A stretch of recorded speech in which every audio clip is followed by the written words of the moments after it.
అసలు దేవుడున్నాడా? ఉంటే కనపడాలి కదా. పేదవాడు పేదవాడిగా ఎందుకుంటాడు? ధనవంతుడు ధనవంతుడే ఉంటే అందరినీ సమానంగా పుట్టించాలి కదా. ఒకటి కుంటివాడిగా, ఒకటి గుడ్డివాడిగా, ఒకటి మోగవాడిగా, ఒకటి చెవిటివాడిగా. దేవుడు అనేవాడు లేడు.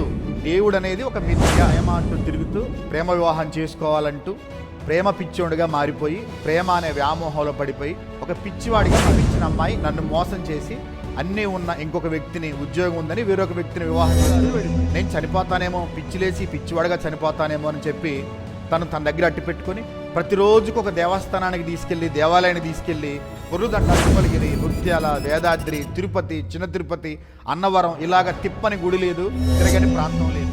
వీడు ఇలా అయితే బాగుపడ్డని చెప్పి చాదబడి చేశారేమో, చిల్లంగి శక్తులు పనిచేస్తున్నాయేమో అని చెప్పి భూత వైద్యుల్ని పిలిపించి గొర్రెల్ని, కోళ్ళని కోసి ఆ రక్తాన్ని ఒక బేసిన్లో పెట్టి ఆ రక్తం చేత నాకు పూజలు చేపించి నాకు తాయెత్తులు కట్టేవారు, బాగులు చేపించేవారు. అయినా ఏమాత్రం కూడా నా జీవితంలో మార్పు తిరుపతమ్మ దేవస్థానాన్ని తీసుకెళ్ళి తిరుపతమ్మ మాల వేపించి వరుసగా 3 సంవత్సరాలు తిరుపతమ్మ మాల వేసుకొని 40 రోజులు వారిని ఎంతో నిష్ఠతో భక్తి చేయడానికి కూడా నా ఆరోగ్యం